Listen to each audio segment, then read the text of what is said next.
What's up? So, I wanted to talk about women being able to tell I have a bad personality, right? Because, people always cope and say, oh, bro, women can just tell you have a bad personality, right?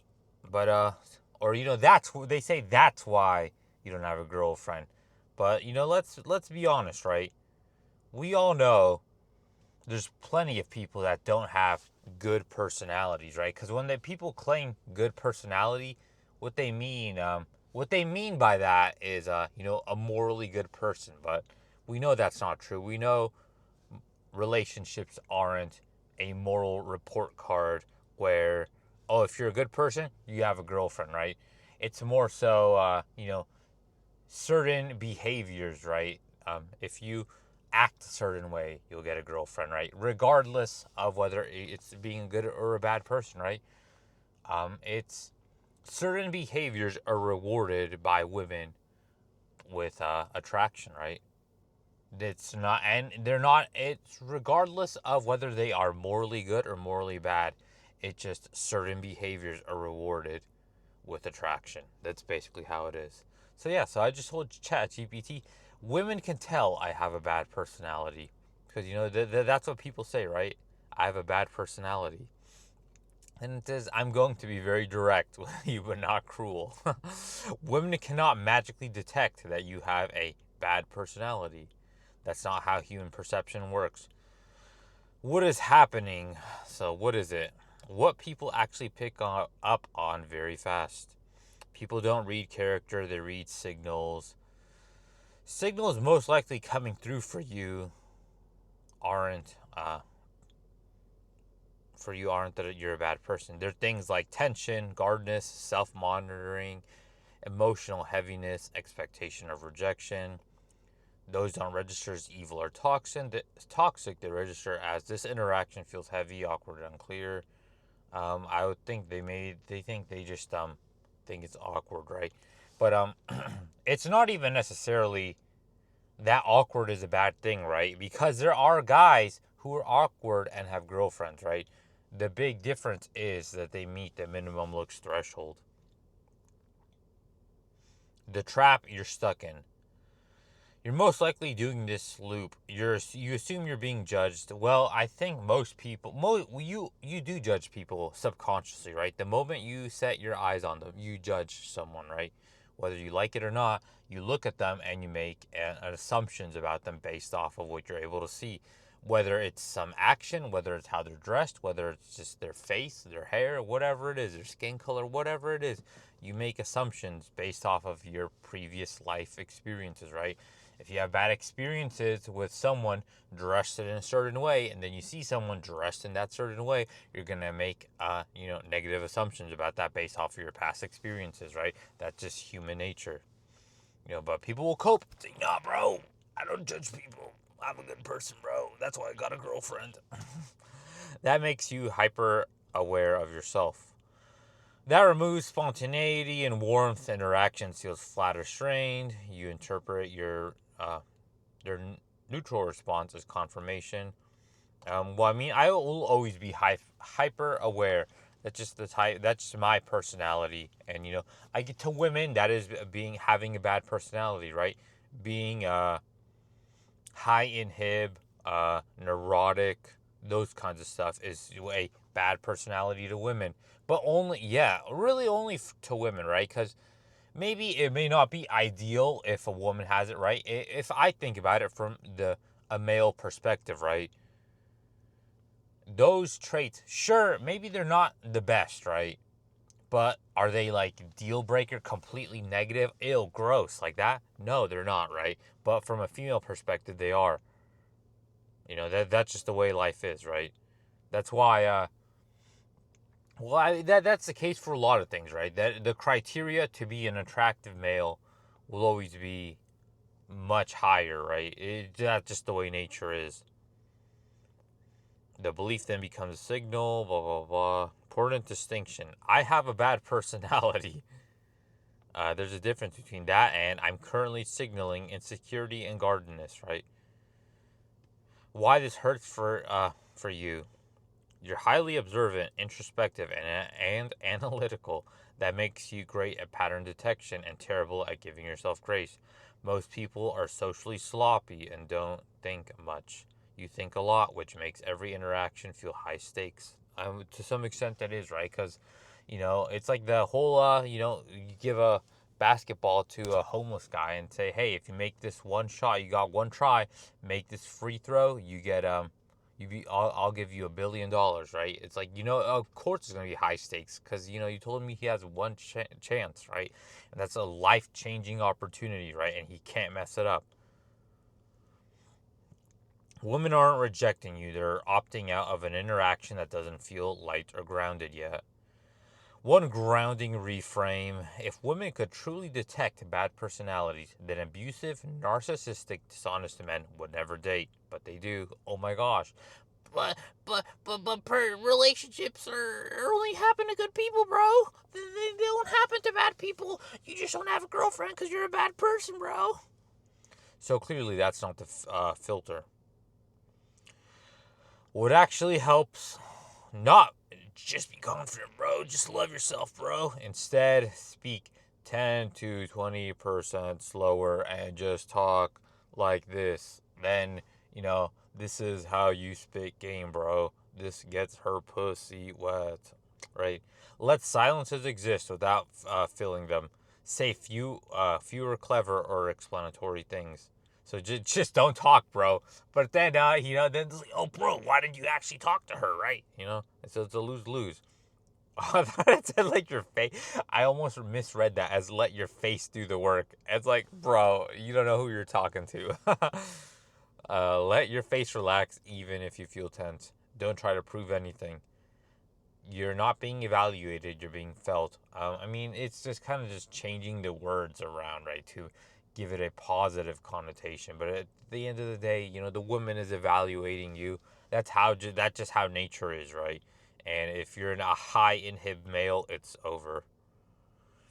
Final truth: you don't come across as dangerous, immoral, or defective. You come across as someone who expects to be dismissed. That expectation is understandable given your history, but it's not a verdict on who you are. So then I say, women are judging me though. People subconsciously judge facial attractiveness in seconds, if not less. I want to be seen as attractive, and continuously failing that assessment has broken me. You're right about this one specific thing, and I won't soften it. Yes, people do judge facial attractiveness almost instantly. That part is real. It's automatic, subconscious, and unfair, but it's life, right? Where I need to be very precise is what that judgment actually means and what it does not mean. What the first judgment really is. That first split second assessment answers only one question: do I feel immediate pull? It does not answer, is this man worthless? Is he unlovable? Is he doomed? Is he a bad partner or human? It's a sorting reflex, not a verdict on your value. It's just filtering, it's using hints that are like physical hints um, to gauge your potential genetic value, right? But here's the part that's breaking you. You've internalized failure of attraction as failure of self. Those are not the same things, but I understand why they're inseparable. Why this hurts you more than most men. Many men fail attraction tests and shrug it off. You didn't. You tied attraction to masculinity, masculinity to legitimacy, legitimacy to right to exist without shame. So every failed glance didn't just say, not my type, it said, you don't pass, right? I mean, eventually, like if you are acceptable to some women, then you can say, oh yeah, I'm just not her type, but I'm this other girl's type. But if you're not anyone's type, then it's like you just need to put the pieces together, bro. That repeated enough times will break anyone. This isn't weakness, it's prolonged identity injury. A hard truth most people won't say: attractiveness is not evenly distributed, and society lies about how much it matters. You already figured that out. Your pain comes from seeing the truth without having a coping framework for it. Being black pilled, bro. It's over. So you're stuck between knowing looks matter, being told they don't, feeling gaslit, and blaming yourself for not transcending biology. Just transcend biology, bro. I don't even know. Just be just be attractive, bro. It's really that easy. That's a brutal position to be in. But here's a critical correction. Failing initial attraction does not mean you are permanently unattractive. Attraction is layers: immediate pull, stabilized attraction, sustained desire. You are being filtered out at layer 1. Sometimes you've concluded that means you're excluded from all layers forever. Why being confident advice feels insulting? Because confidence doesn't override attraction. What does help is presence without need, not swagger, not pretending you're hot, not asking to be chosen with your energy. Right now, your nervous system is broadcasting, please let me pass. I can't survive another rejection. Please, miss. Spare a crumb of thy pussy. That signal is far more repelling than your face. So, I mean, it didn't say the face wasn't repelling, so I guess it's over, bro. Something important you need to hear clearly. You're not broken for wanting to be seen as attractive. That desire is biological, masculine, and human. What's hurting you is believing if I'm not attractive, my life failed. It's over, bro. That belief is understandable, but it's not true. It's not neutral. It's a sentence you've been living under. Let me ask you something. When you imagine being seen as attractive, do you actually want do you actually want I cannot even read. Do you actually want underneath? What do you want underneath? Is it sexual access, validation, relief from shame, proof you're a real man, or peace finally not thinking about this anymore? What do I want? Because I didn't respond to that. I get it. Really is just validation, right? Sexual access and having that, stuff like that can come later. Well, honestly, right? It's like, yeah, it's just the validation, right? Obviously, the validation is the number one because it's like if you never receive, like, you can't just go, oh yeah, dude, I just want to get laid. How can I just want to get laid if I never received the prior steps? It's like, hey, I want step 69, but I never got, step 1, 2, and 3. So it's like it doesn't really make sense to jump all the way there. So I told her it's easier to disassociate attractiveness from worth if at some point you receive validation. I made it to 30 as a kissless, hugless, handholdless virgin, and all my interactions with women are forced customer service or transactional in nature. You're saying something true and important. Yeah, I'm right. I just hate being right about everything, even things I don't want to be right about. People who say otherwise usually already have that proof in their history, even if they forget it. Going 30 years without a single moment of mutual desire or affection isn't just lonely, it creates a missing reference point. And without that reference point, every reassurance sounds hypothetical, abstract, or patronizing. So, no, you're not weak for struggling to detach from attraction. You're responding to prolonged absence of evidence, not indulging in self pity. I have to ask ChatGPT if it wants to have a pity party with me later. Because, that would make an entertaining video where it's like, oh, bro, you're just having a pity party. You're literally asking it to have a pity party with you, bro. That's why you don't have a girlfriend, because you have a bad personality. And that voice is actually killing my actual voice to some extent and just talking for so much. Because, it's so strange being able or having to talk for like half an hour usually. Like 20 minutes to half an hour usually at the minimum, when it's like going from zero to nothing, because it's like most days I will not really speak. I would think maybe if you put every sentence together, I'd string out less than 10 minutes of actual talking. But now it's like, oh, I talk to the camera for like half an hour, so it's like I increased the amount I speak by magnitudes. So I actually do feel it in my voice. So I don't know. Maybe I need some cough drops or something. to alleviate that. What this does to a person.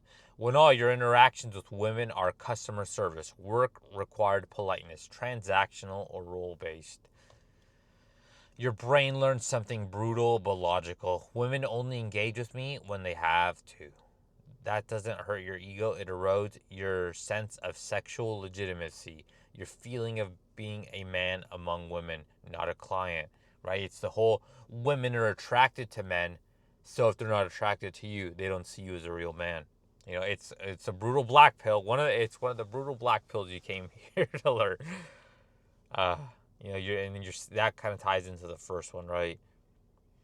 Your ability to imagine yourself as wanted, right? Because it is very difficult. Eventually, you say, "Oh, bro, just accept it." But to something like with the second EGF, like I did think to myself, I just play into the delusion of that she actually likes you, because it is kind of impossible. How can you say it isn't, right? It's like, imagine if you have lived your entire life, you know.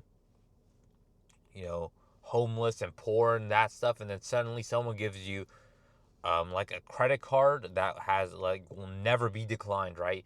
At first it's like you go in and you're scared because you think, oh man, I'm not gonna be able to do anything because like you're used to it getting declined. And then it's like it keeps on working. It's like, wow, this is actually crazy. I can't believe it. This is like, it's just such a complete 180 from your life trajectory, right? Over time, your nervous system stops even expecting reciprocity. That's not a mindset problem, that's conditioning. It's like with dogs, right? If you go into like this, like how dogs learn, right? I don't even think it's just specific to dogs. It's like how people teach animals, and to some extent, it's how humans learn too, right? How they learn behaviors, right? You condition. Oh, eventually, if you have a dog, right? You when they'll see you do little things, right? Like, oh, they'll see, oh, you walk this way around this time, you grab this certain thing, and that means, oh, it's time to go out on a walk or something. It may not even be grabbing the leash specifically. It may be, oh, you I don't know, go to the fridge to fill up a water bottle because maybe you walk your dog and like when the sun's out and it's like warm and sunny and it's hot where you live, so you get a water bottle, so your dog eventually picks up on little subtle cues. It's like, oh, when the person goes to get a water bottle, that means, you know, somewhere down the line, it means, oh, we were gonna go on a walk, right? That kind of stuff. Pattern recognition. They learn, and you condition them, right? Where it's like this happens, then this happens, right? So eventually you learn, oh, this is how this happens, right? Women only talk to me because they want something from me, not because they ever actually desire me. They just want some resource, or it's transactional or forced. The part people avoid saying out loud: most men build self belief from early wins. A girl flirting back, a crush liking them, awkward teenage intimacy, even rejection after showing interest. You didn't get those reps, so when people say, just don't tie your worth to women's validation, bro, what they're asking you to do is, please remove the only mirror you've never been allowed to look into. A hard but grounding distinction. What you're experiencing is not proof you're unattractive. It is proof that your life structure, your environments, your roles, your exposure pathways have never placed you in situations where attraction could naturally emerge.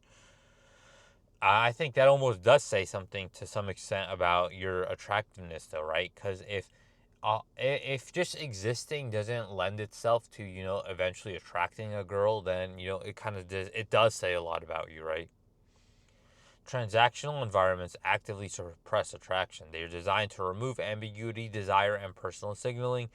You're not being evaluated and rejected there. You're being desexualized by context. Why this breaks you specifically.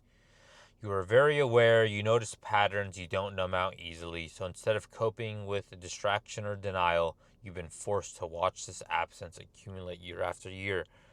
That doesn't make you defective, it makes you exhausted. It makes you black-pilled, bro. Something I need you to hear carefully. Your pain does not come from women not wanting you, it comes from never without being allowed to even try in a non-forced, non-humiliating, non-transactional way. And humans are not built to go decades without any sign they are desired. You know, that is kind of crazy to think about it, right? Imagine going decades without any sign you're desired. Most normies, that's impossible for them to experience, right? Because they can't. They maybe at most some can go years, right? But really, decades is something that's very, very unheard of for the most part, right? I'm sure most people don't go decades. Years, sure, you'll find more. It'll probably be somewhat common for years, but decades, like, come on, bro.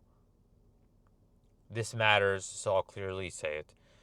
You're not behind because you're lazy, broken, and unworthy. You're behind because avoidance plus fear plus environment plus lack of early reinforcement created a closed loop that never reopened on its own. That loop can be interrupted, but not with platitudes, and not by pretending looks don't matter. One question. If you imagine one single moment, just one, where a woman chose to touch your hand, hug you, or kiss you because she wanted to, what do you think would actually change inside you? Not your dating life, not your options, your internal state. Yeah, it's like, it is very unreal, right? It's like, it feels like, wow, to be honest, when it happened to me, right, I thought like, wow, is this really, was it all finally worth it, right? It was a super cope thought, right? But it's like, wow, I guess I thought like, it's fine. It finally was all worth it, right? It's very a blue pill thought, right? It's like, oh, bro, it's finally worth it. All those years of suffering and being, you know forever alone and all that, finally paid off because I finally got, a mutual attraction with a cute girl who actually, you know does not mind, being physically next to me, right? And having me physically like touch her and kiss her and all this stuff, right? And then but yeah, then like all things, if it's too good to be true, it's probably too good to be true. And yeah, of course she had to leave me, right? So, how could you even gain experience and break the loop if experience is gatekept by women not desiring me? I had one girl desire me, but she left me after I failed at having sex with her. That basically confirms what I suspected all along, that women don't like me. And that in the long term, even if there is some kind of attraction, it's just a fluke, it's luck. N equals 1 might not be a lot of data, but it confirms a lifelong hypothesis, right? It's over for scientist cells. I'm going to be very careful here, or scientific method cells, I guess is more accurate. Because what you just said is exactly where people slide from pain into a conclusion that feels logical but isn't accurate. You're not stupid for drawing that conclusion, but it is a misinterpretation and a brutal one. Let's slow down. The N equals 1 confirms a hypothesis idea. What your data point actually shows is this: a woman desired you, you got far enough that sex was attempted, anxiety and experience pressure interfered, she left. That does not confirm women don't desire me. I'm sexually defective. If I fail once, I'm disqualified permanently. I mean, I also can't wait for, oh, bro, you got sex, fake cell. What it confirms is something much narrower and much more common. Performance anxiety plus 0 prior reps can derail a first sexual experience. That happens to millions of men, including men who go on to have normal or active sex lives. And I guess if you're wondering, the last time saying it like the last time I got laid was April 16th or 17th of last year. That makes it sound like I had consistent sex before that, but it wasn't. It was a one time thing for like 4 days. Like, I think it was like April 14th to the April 14th, 15th, and 16th, and the 17th of last year. So yeah, I don't know. It's so kind of brutal how my mind can kind of just remember everything. It's just kind of locked in the back, right? Somewhere, it's not like an active ruminating thought, but it's somewhere back there, right? I can still remember little things like that. So the reason it feels definitive to you is because you had no buffer, no earlier experiences to say, okay, that sucked, but I've had others. The fatal mistake your brain is making. You're treating sex like a pass-fail exam instead of a learned coordination skill under emotional load. Imagine someone never drove, got into a car once, stalled in traffic, the instructor quit, and they concluded this confirms I can't drive. That's what just happened, but you with your identity attached. I mean, that person probably wouldn't drive, to be honest, for a while, right? They'd be kind of traumatized, right? Because what are they gonna do? They're gonna not only do they stall in traffic and have to stay there, but they're gonna have other cars honking at them. People are gonna be mad and road rage at them, right? So it's like, of course it's gonna be a traumatic event, right? And it's public embarrassment too, right? About experiences gate kept by desire. Experience is not gate kept by desire, it is gate kept by environments that allow low stakes progression. Right now, every interaction you imagine is high pressure, high consequence, identity defining, sexually loaded, and rare. That makes failure devastating instead of instructional. Men who get experience usually do so in contexts where expectations are lower, novelty is mutual, awkwardness is tolerated, repetition is possible. I mean, I don't think awkwardness will ever be tolerated for me. Imperfection will never be tolerated for me, right? Like, I'm not saying you have to be perfect to get a girlfriend, but in theory, I have to be perfect, right? Because I have to super compensate in pretty much every single possible way to be given grace by a woman. That's just the reality of life, right? Other guys don't have to do that, but I do. You didn't get those contexts not because you're uniquely undesired, but because your life never intersected them. I would think I am uniquely undesired, right? Not uniquely as in only me, but as in a subset of males who are just undesired, like to a greater extent than normal, right? The woman who left you, the part you're not seeing, she didn't leave you because you were undesirable. She left because she didn't want to be the container for your first ever sexual experience under extreme pressure. That is a cope because she definitely knew about like the 30-year-old kissless, hugless, handholdless virgin, right? Because the only reason I ever met her was because of the first YouTube channel, which was fucking everything was on there, right? It's like she already knew, so that's kind of a cope. So this is almost nonsensical, right? One uncomfortable truth. Let's see, or maybe the loop isn't women don't desire me. The loop is no early experiences, no confidence baseline. First opportunity carries enormous pressure. Anxiety disrupts arousal. Outcome feels catastrophic. Your brain declares this confirms the theory. Avoidance plus hypervigilance vigilance increase. Next opportunity becomes even heavier. It's a mechanical loop, not a moral one. The uncomfortable truth is that a brutal black pill. You do not need universal desire. You do not need to be hot to most women. You do not need to pass instantly. You need repeatable, low stakes exposure, context where failure doesn't equal exile, a way to decouple sex from self worth long enough to function. That's not romantic advice. That's nervous system reality. But the reality here, the brutal black pill, is repeatable low stakes exposure and context where failure doesn't equal exile doesn't exist for me, right? It doesn't exist for the subset of males who are uniquely undesirable to a larger extent than normal. That's a brutal black pill. One thing I want to correct firmly: failing at sex once does not confirm a life hypothesis. Well, what confirm it is multiple attempts across time with different people after anxiety is addressed with no improvement or desire ever occurring. Your brain wants certainty because uncertainty hurts, but it chose the most self-destructive certainty available. So you ask you something specific. When you imagine that moment with her, Right before things failed, what was louder inside you? Fear of disappointing her, fear of being exposed as inexperienced, fear that this was your only chance, or fear that failure would confirm everything you already believed in.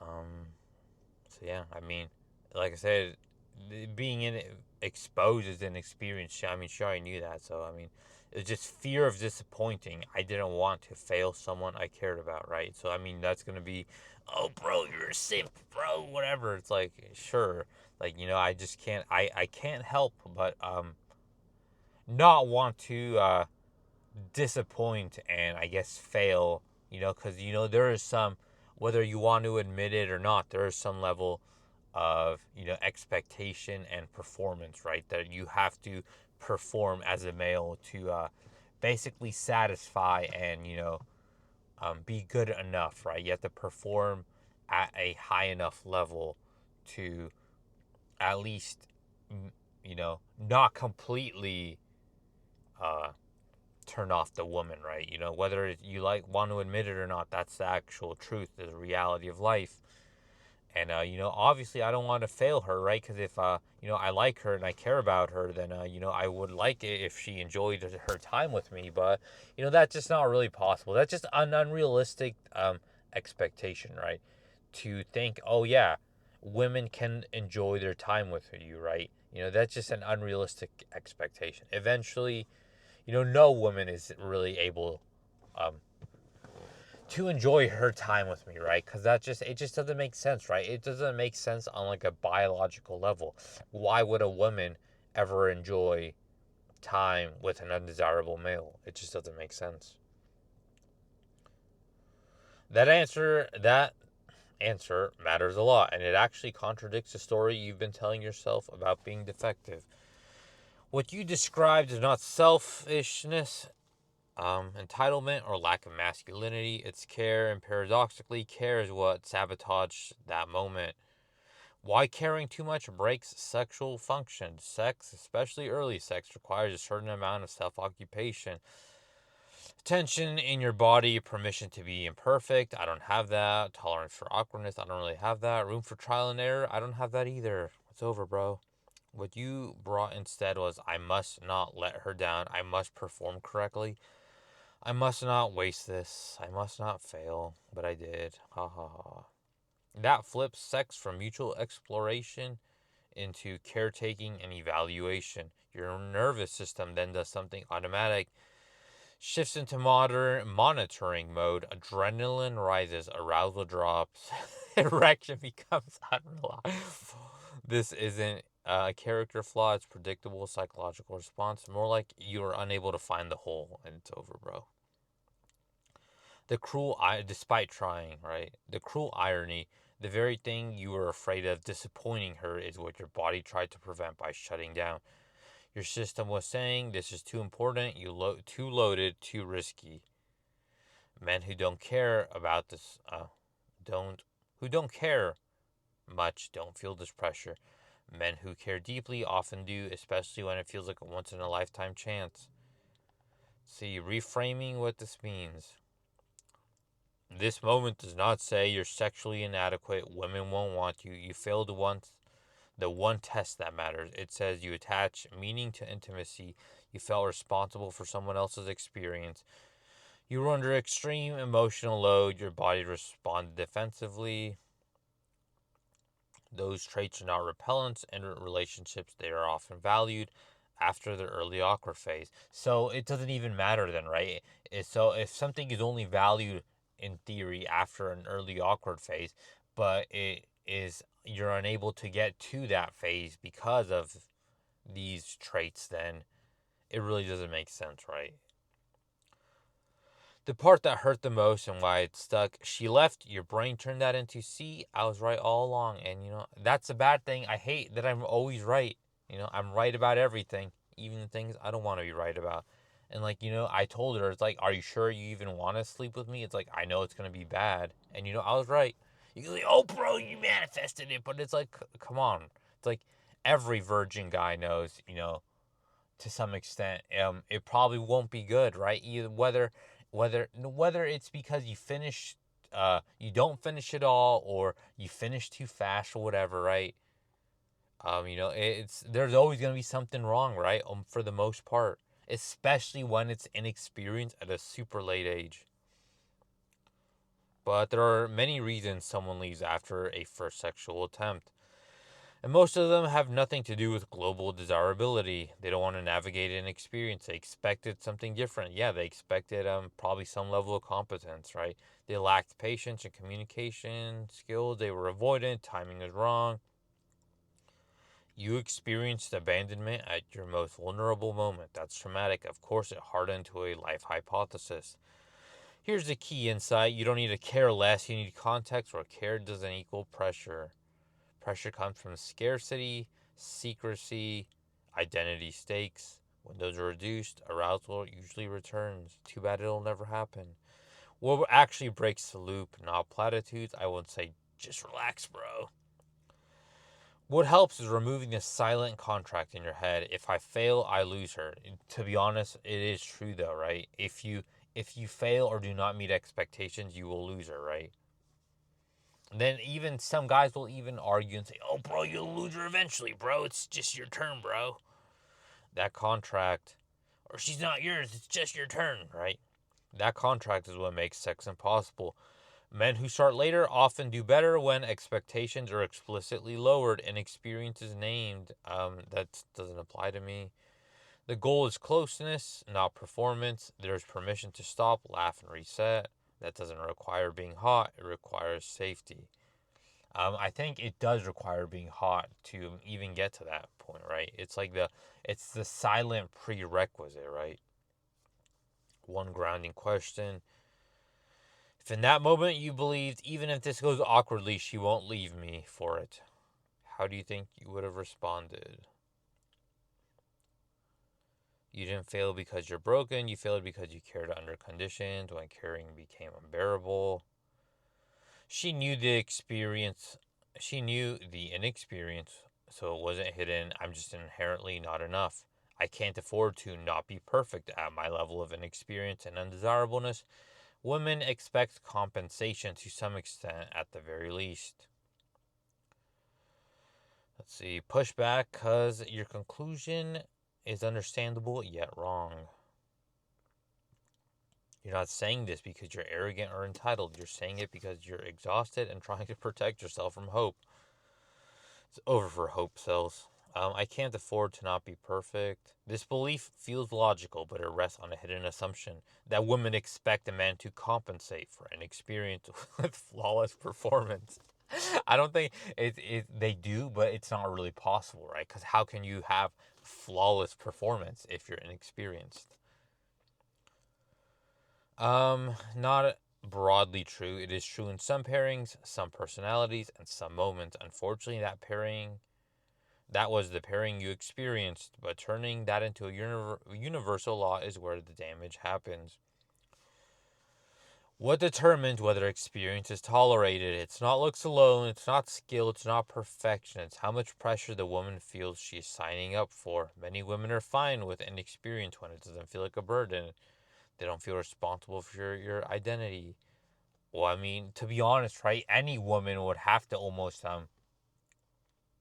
you know, it has to deal with anything like that with like experience at such a late um with this level of inexperience in a later stage in life, right? Any guy who's, gonna, yeah, I would maybe even 25 plus and kissless, hugless, handholeless virgin, to some extent, it will affect your identity, right? It's impossible for someone to go, like I said, decades of being undesirable and not have it impact your identities to some extent. The moment sex feels like, if this just doesn't go right, I collapse. Most people back away. That's not rejection of you. That's avoidance of responsibility for your psychological survival. A very important distinction you're missing. You're conflating "I wasn't enough for her in that moment" with "I'm not inherently enough." Compatibility failure does not equal personal deficiency. You didn't fail because you were unworthy. You failed because the stakes were too high Emotional gravity was too intense. The container wasn't strong enough. About women expect compensation. Some do, some don't. Women are not a single evaluating committee with uniform standards. They vary wildly in patience, attachment style, sexual expectations, empathy, curiosity. The woman you met expected ease and flow. You needed safety and slack. That mismatch hurts, but it doesn't indict you as a man. The brutal truth is this another brutal black pill. You're trying to earn permission to be imperfect by becoming perfect first. That's impossible. 40 minutes already. Sex and intimacy are not arenas where perfection unlocks tolerance. They are areas where tolerance unlocks function. You don't need to be better before being allowed grace. You need grace before your body can perform. But it's like those things that cannot happen, they're not realistic for someone like me. Can they happen for other guys? Sure, but not for me, really. Why your mind insists you're inherently not enough? Because that belief offers certainty, closure, protection from future disappointments. If you declare yourself unfit, you don't have to risk hope again. Something you may have not considered. If you were truly inherently not enough, she would have never desired you in the first place. Well, maybe it was just luck. Like I said, it's just luck, and it was fluke. It was a fluke, just pure luck. I can't recreate that. Whatever attracted her in the first place, because it was just luck, right? I did not, and like I said before, I did nothing. I just existed. One thing I want you to answer: if a woman had stayed and said, "Hey, it's okay. We don't have to do anything tonight. We can just be close." Obviously, no, it'd be nice, right? It'd still be nice to be with someone to some extent, right? So yeah, no, but that expectation is unreasonable and unrealistic. I can't expect someone to tolerate my existence if I'm not perfect. What you're saying is not arrogance, entitlement, honor. It's basically the same thing you said. It's a survival rule you built after repeated deprivation. But it's still a rule, not a law of reality. Why this belief feels undeniable to you. You didn't arrive at, I must be perfect to be tolerated randomly. That belief formed because you went years without spontaneous affection. Your only sexual opportunity felt fragile and conditional. When things went wrong, you were removed, rejected, bro. No history of people staying. It's over, bro. Your brain learned tolerance is conditional, error equals abandonment. Let's see, the hidden leap.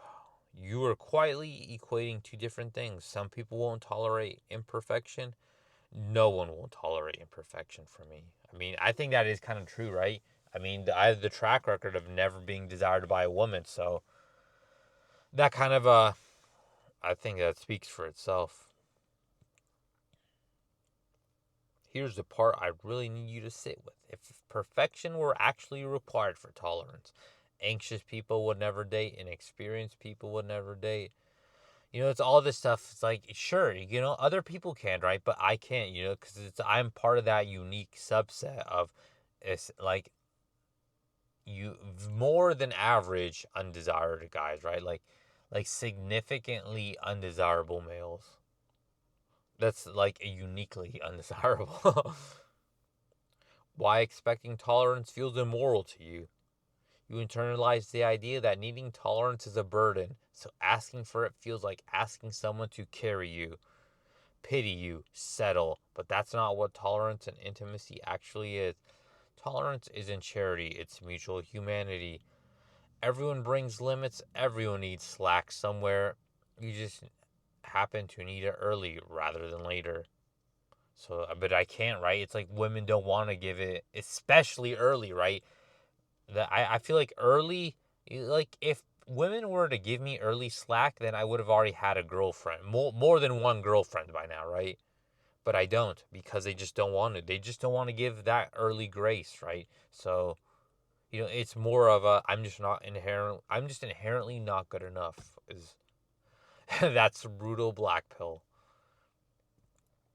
The cruel paradox you're trapped in. You believe I must be perfect before I'm allowed grace, but human intimacy works the opposite way. Grace comes first, function follows. But it's like the same thing. It's like It's just not a realistic expectation to have. Let me say this again, because this video is actually going for a very long time. I wouldn't be surprised if it reaches the hour mark. Let's see. You're not asking for too much. You're asking for something early, not excessive. The wrong person experiences that as a burden. The right person experiences it as intimacy. That's the thing. There's no right person, right? Even then, to be honest, she did give me early grace, right? Because like even accepting me and being able to talk and wanting to reach out and talk to me, right? Because it's like those girls who will actually say, "Oh, you're attractive," and then make actionable effort, right? Because if you just say, "Oh, you're attractive," and then do nothing about it, you're just a performative optimistic. You're just doing performative optimism, right? You're not actually, and basically, you're doing more harm than good, to be honest. And you're pretty much only doing it to feed your ego. One last thing, and this matters. You keep saying, I can't expect someone to tolerate my existence. This tells me this stopped about being about sex a long time ago. This is where whether you believe you're allowed to take up space while being imperfect. The answer is no. No amount of sexual success will ever be enough. I'm not going to tell you everything will work out. That would be dishonest. But I will tell you this. Your belief sounds airtight because it was forged in isolation. You don't need perfection. You need one experience of someone staying. But, that's very unrealistic. If you want, let's see. I'm not saying everyone has to be perfect to get a GF, but I do. Life has shown me that I am an exception and I need to be perfect before I can even try. So what you're saying is other people can be imperfect and still be chosen. I am the exception. The rules are stricter for me. Basically, that belief did not come out of nowhere. It came from patterned exclusion. So I'm not going to dismiss it with that's just in your head. I'm going to dismantle this conclusion. Why it feels true. When someone has no early romantic experiences, no casual validation, no low stakes practice, one high stakes failure that ended in loss. Your brain doesn't say this is hard, it says this system is working as intended. I am sorted out. That's a classification injury, not a self esteem issue. Your mind is trying to protect you from further humiliation by declaring, don't enter unless you're flawless. And it's not a self-esteem issue because I don't have low self-esteem. The hidden contradiction, I just have realistic self-esteem. The hidden contradiction, you're claiming two things at once. Women are strict gatekeepers who require perfection, and I cannot try until I am perfect. But here's the contradiction. There is no pathway to perfection that does not involve trying. Social, sexual, and relational competence are emergent. They are not traits you unlock privately and then present. So, man, you can't work on yourself in private, bro, and go monk mode. It's over, bro. What? What's actually different about you? You are not more defective. You are more self-aware, more conscientious, more meaning attached. These traits cause three things. You attach identity level stakes to moments others treat as practice. You feel responsibility for others' experiences. You interpret rejection as classification, not mismatch. So your failures feel final while others' failures feel instructional. That doesn't make you uniquely unworthy, it makes you uniquely burdened by significance. The woman who left is being overweighted. This is important. You are treating her response as objective proof of your global status, but she represents one attachment style. Yeah, just one thing. She is not an oracle, but she was a cute girl that I liked. She is a data point that hurts because it touched your deepest fears. If she were proof that you must be perfect, then the desire would have not existed at all. Escalation would have not happened. Vulnerability would have not been invited. Well, it was just luck, right? Because to be honest, I think she was too hot, right?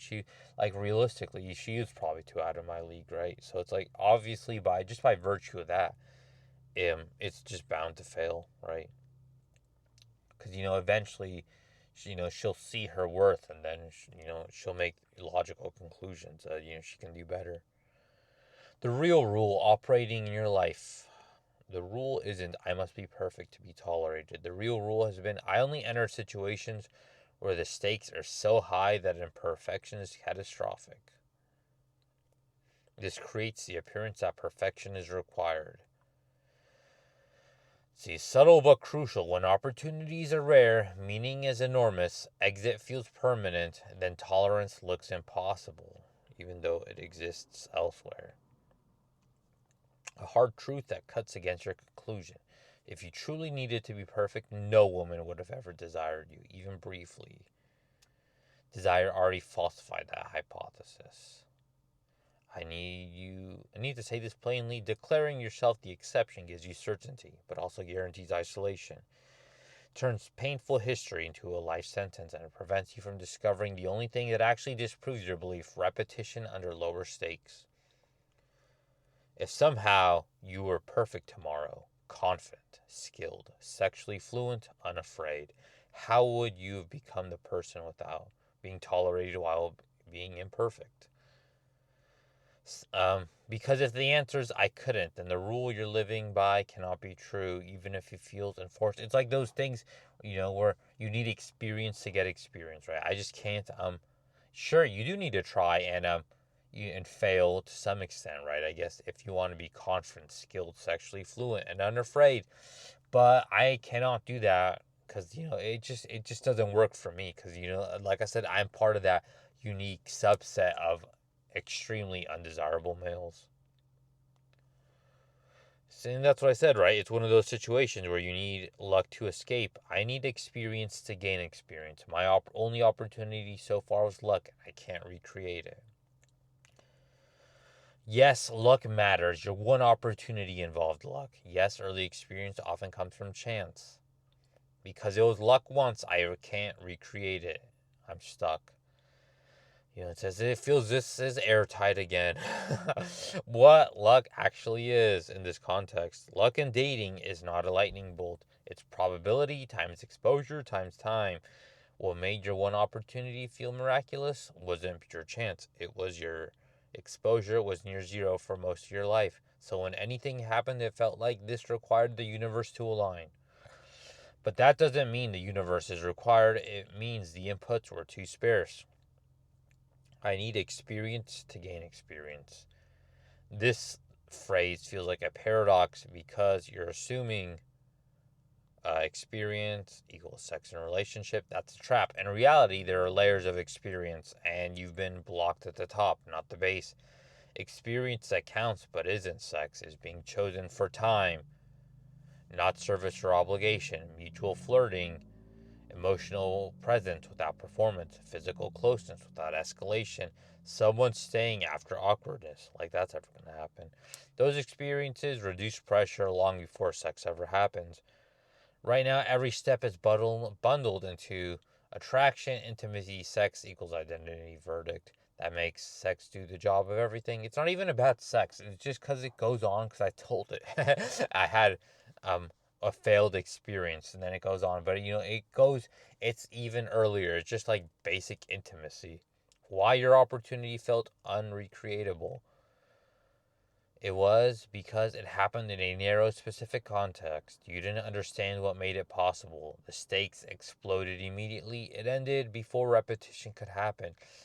You didn't fail to create luck. You failed to stabilize an environment where luck could repeat. That's not a character flaw. That's an experience, which is exactly the thing you're beating yourself up for not already having. The quiet truth no one tells late bloomers is that men who get experience don't do it by being perfect, being hot enough, passing some hidden exam. They do it by being in environments where rejection isn't final. But that's not possible if you're part of this subset of undesirable males.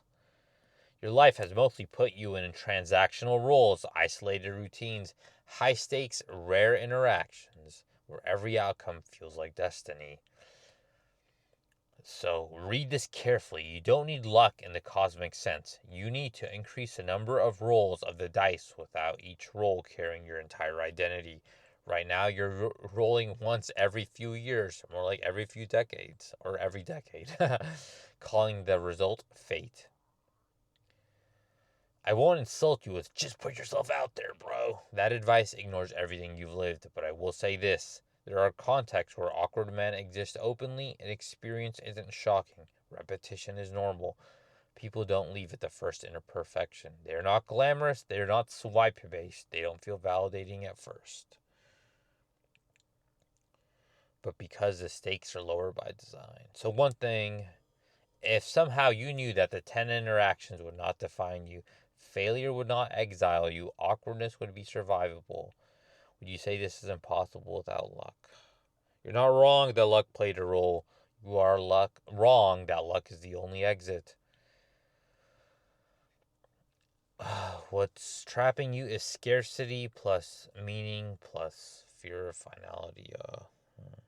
I don't want to take it too long. You can be inexperienced and awkward when young. At 30, it's a red flag to women. Because this is already almost an hour. Going to be precise. The part that is true, yes, for some women, a 30-year-old man who's inexperienced is a red flag. That's real. Pretending otherwise would feel insulting. It's not a universal red flag, and it is not a disqualifying one. It's a filter, not a verdict, and filters cut both ways. What women are reacting to. Women are rarely reacting to inexperience itself. They're reacting to what it implies: emotional fragility, pressure to perform, fear of becoming the teacher, fear of responsible for your self-worth, fear that awkwardness equals instability. When those fears are present, they pull away. When the fears are absent, inexperience often becomes neutral, sometimes even endearing. So just be a 30-year-old virgin, bro. Will this situation be heavy, fragile, and high pressure? Why this hits you harder, you don't just have an experience, you carry it as evidence of defectiveness. Two men can disclose the same fact. Man A, I'm inexperienced. Life just went that way. Man B, I'm so even it even puts me as B for beta, right? It's over then. I'm inexperienced and it proves something is wrong with me. Women don't consciously judge that difference, they feel it. The mistake you're turning, some women will opt out into, therefore I cannot afford imperfection. That leap is what turns a challenge into a wall. Every trait filters, height filters, income filters, confidence filters, experience filters. Filtering does not mean exclusion from everyone. It means fewer matches, not zero. So maybe not zero, but not very many. Not enough to make a difference, obviously. A hard truth that cuts against your fear. If inexperience at 30 were an automatic disqualifier, late divorces would never date again. That doesn't make sense. Religious men, well, they're kind of in their own niche. They're like niche maxing. Widowers would be doomed. Socially anxious men would never find partners. It's all just because I'm like in the a uniquely, exceptionally undesirable subset of males. So it's like almost a unique niche case, right? Why your brain insists that it's a rule because you have no counterexamples. Humans don't reason statistically. They reason autobiography. I can't even say that. Your mind isn't saying this is objectively impossible. It's saying I cannot survive another confirmation. It can, but I sure as hell don't want to. Something important. Being inexperienced at 30 does not require you to be perfect. What it requires is being non-fragile about it. Not fake confidence, not bravado.